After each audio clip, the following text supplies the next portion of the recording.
नमस्कार मित्रांनो, तुमच्या सर्वांचं स्वागत आहे आपल्या डार्क पझल या चॅनलमध्ये. मित्रांनो, नेहमीच प्रमाणे आपण आज पण एक स्टोरी घेऊन आलो आहे. तर आजची जी स्टोरी राहणार आहे ती आपण राखणदार ह्याच्यावरती बोलणार आहे. तर राखणदार बघायला गेलं तर आपल्या आजोबा, आपले पंजोबा जे लोक होते त्या लोकांच्या काळामध्ये राखणदार खूप जास्त प्रमाणात चालायचं. आता बघायला गेलं तर आताही असतात राखणदार, म्हणजे जेच की राखणदार काय तर राखणदार म्हणायला गेलं तर राखण करणारा, म्हणजेच की गावाच्या राखण करतो, म्हणजे गावाचे जे आपले गाव असतात. आता बघायला गेलं तर मी मोस्टली कोकणातला आहे, तर कोकण भाग म्हणलं की त्या ठिकाणी राखणदार भरपूर असतात. आता राखणदारावर बोलायचं म्हटलं तर आपल्याला मी तुम्हाला सध्या सांगतो की राखणदार काय असतो. तर राखणदार हा असा असतो की गावाचं रक्षण करतो. म्हणजे की असं असतं ना की खूप अशा चोऱ्या माऱ्या, त्यावेळेस चोऱ्या माऱ्या करायच्या लोक, त्यावेळेस नंतर बघायला गेलं तर भूताटकी, ह्या सर्व गोष्टी. तर राखणदार असं बघायला गेलं तर एक अशी एंटिटी आहे जी की खूप चांगली पण आहे आणि दुसरं बघायला गेलं तर काही लोकांसाठी वाईट पण आहे. तर आपण त्याच गोष्टीवर आज बोलणार आहे. आज बघा, तुम्हाला मी गोष्ट सांगायचं कारण असं आहे की भरपूर लोकांना अनुभवलेले पण आहे ते राखणदार ही जी गोष्ट आहे ती लोकांना राखण्या. आपण म्हणतो असतो ना गावाकडे, कोकणात बघत असेल भरपूर लोक आपले व्हिडिओज बघत असतात, कोकणातले पण लोक, तर त्यांना माहित असतं की राखणदार कोण असतो. तर राखणदार हा असा असतो की जी गावाची एक विशिष्ट रेषा असते, म्हणजेच की एक तिची सीमा असते, त्या सीमेच्या आतमध्येच, म्हणजे गावाच्या आतमध्येच तो तिची राखण करत असतो, गावाची राखण करत असतो. समजा ती रेषा, आणि त्या रेषाच्या म्हणजे तुम्ही समजा, तुम्हाला मी एक गोष्ट सांगतो की घडलेली रिअल फॅक्टवरची गोष्ट आहे.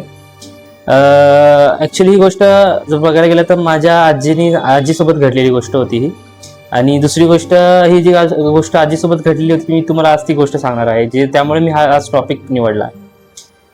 माझ्या आजीने मला सांगितलं होतं की त्यावेळेस माहिती असेल की लोक भजन कीर्तन अजूनही करतात, पण त्यावेळेस पण लोक कसं की रात्रीचं कीर्तनाचा कार्यक्रम असतात. आणि मंदिर म्हटलं की गावाच्या बाहेर, गावाच्या वेसीच्या बाहेर असायचं. काय काय गावांमध्ये पण मंदिर असायचे, पण एका गावातून दुसऱ्या गावाकडे असं जायला असे रस्ते असतात. म्हणजे त्यावेळेस असे असते की रस्ते पण लय खराब, खूप खराब रस्ते, म्हणजे की आपल्या आत्ताच्या काळामध्ये डांबरीकरण रस्ते झालेत, पण त्यावेळेचे रस्ते असे होते की उबड खाबड रस्ते, म्हणजे व्यवस्थित रस्ते नाही, काही नाही, लाईटी नाहीत, काही नाही.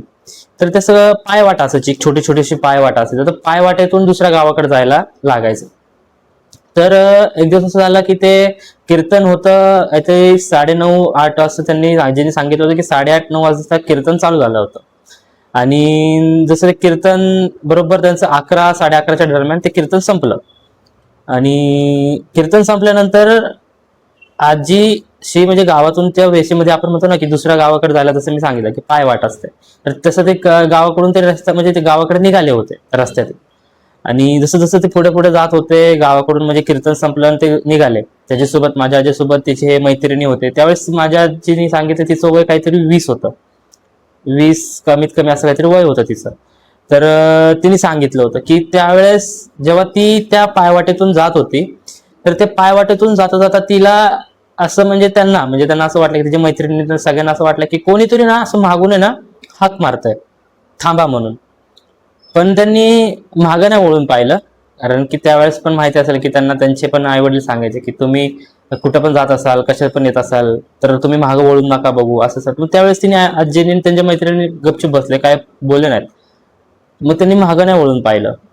जसं जसं ते पुढे जात जात गेले, तसं त्यांना मागून ना अशी वाळू, आपण म्हणतो ना वाळू असते, ती वाळू त्यांच्या अंगावरती मारत होतं.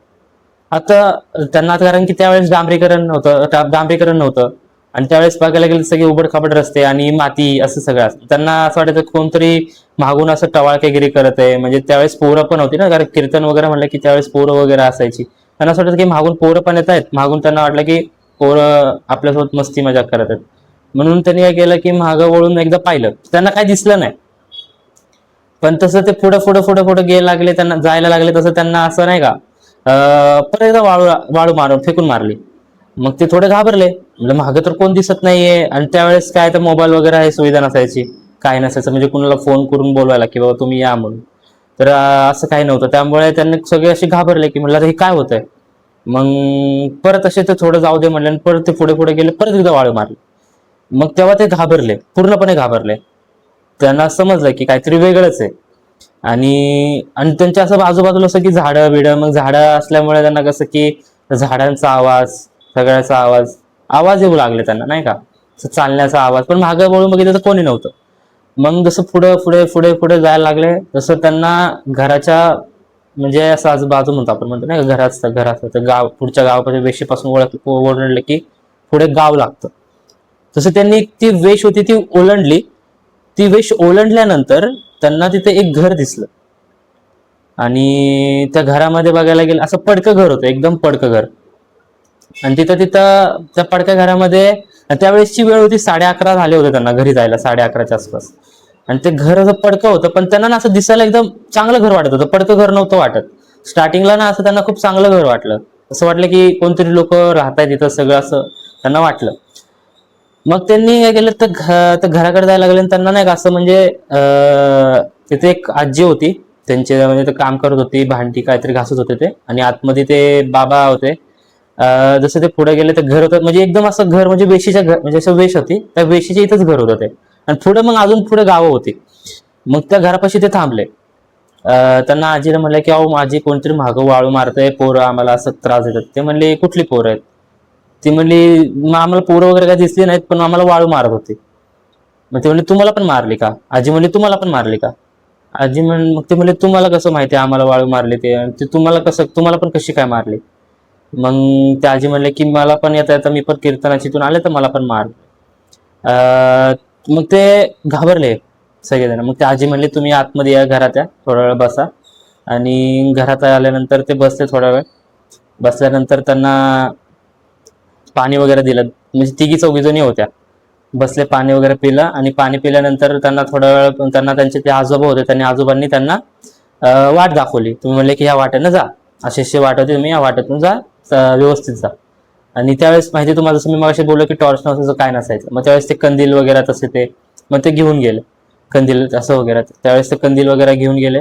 आणि जसं जसं त्यांना नाही कसं पुढे पुढे जायला लागलं, ते कंदील अचानकच ते कंदील मधली जी वात असते ना ती कमी कमी व्हायला लागली. ते म्हणले अरे असं काय अचानकच? मग ते म्हणजे कारण ती जी व्यक्ती होती ना ती त्यांना सोडायलाच तयार नव्हती शेवटपर्यंत. मग नंतर शेवटी ते घरी गेले. नंतर ते गेले, व्यवस्थित घरी गेले. नंतर ते त्यांना नंतर त्यांनी सांगितलं की आमच्यासोबत असे असे किस्सा घडलाय. ते म्हणजे तुम्ही किती वाजता आले, कुठून आले?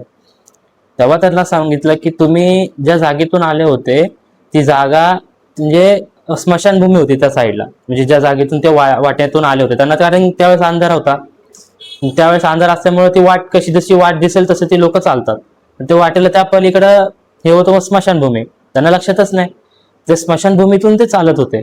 आणि जसं ते मी गोष्ट सांगतो तुम्हाला की ती जे जेव्हा जसं घरापर्यंत ते वेशी ओलांडून तिथे पुढे गेले होते ना, त्यांना जोरात आवाज आला होता, वाचलात रे वाचलात म्हणून, असं जोरात आवाज आला त्यांना. मग ते पूर्ण घाबरले होते. मग ते घरी गेले, सगळ्या गोष्टी त्यांना सांगितलं, असं सगळं असं झालंय असं झालंय. मग ते म्हणले तुम्ही ज्या ठिकाणातून आलात त्या ठिकाणी तिथं स्मशानभूमी होती, त्या स्मशानभूमीपासून तुम्ही आलात, त्यांची एक वेळ होती, त्या वेळेच्या टायमिंगला तुम्ही तिथे त्यांना सापडलात. त्या व्यक्तीला जे होते, जी स्मृती पावली होती त्या व्यक्तीला तुम्ही तिथे सापडलात. कारण की जर तुम्ही लवकरात लवकर, आणि त्यांनी गोष्ट अशी झाली की त्या बाबांनी त्यांना आहे ना हे दिलं होतं, कंदील दिलं होतं. तसं बघायला गेलं तर भूत जी एंटिटी असते ती भरपूर प्रमाणात जर बघायला गेलं तर ती आगीला खूप प्रमाणात घाबरते. मग त्यांनी काय केलं, ते आगीला जी एंटिटी होती ती भूत होते, आगीला घाबरून त्यांना त्यांच्या जवळ आलं नाही. तर अशा प्रकारे झालं बघायला गेलं तर अशी गोष्ट होती. नाही तर राखणदाराची गोष्ट बघायला गेली तर तुम्हाला मी सांगतो की राखणदार बघायला गेलं तर त्यांच्या हिशोबाने की ते जे आजोबा होते ते पण एक प्रकारे राखणदारच होते. म्हणजे त्यांच्यापर्यंत ती एंटिटी न येण्यासाठी त्यांनी त्यांचे संरक्षण केलं, असं त्यांचं म्हणजे म्हणणं आहे. आणि राखणदाराचं गोष्ट बघायला गेलं तर राखणदार असा असतो की अमावस्या पौर्णिमेलाच लोकांना दिसतो. आणि त्यावेळेस पण असं होतं की त्यावेळेस पौर्णिमा होती, ज्या दिवशी कीर्तन वगैरे घेतलं, म्हणजे कीर्तन वगैरे चालू होतं त्यावेळेस पौर्णिमा होती. आणि त्यावेळेसची वेळ आणि जे सर्व गोष्टी ज्या होत्या ना त्या वेळेला बघता राखणदारांनी त्यांना मदत केली. आता जसं मी म्हटलं की राखणदार वाईट पण असतो आणि चांगला पण असतो. आता ज्या वेळेस त्यांना मदत केली त्यावेळेस त्यांनी चांगल्या पद्धतीने केली, कारण जी रेष असते, गावाची रेष असते, ती त्यांनी ओलांडून दिली नाही. म्हणजे त्यांना ओलांडली तरी त्यांना काही झालं नाही, कारण त्यांच्या हातामध्ये काय होतं, ते कंदील होतं. तर अशा प्रकारे ती राखणदाराची अशी गोष्ट होती. आता मी तुम्हाला सांगतो की राखणदार कसा असतो.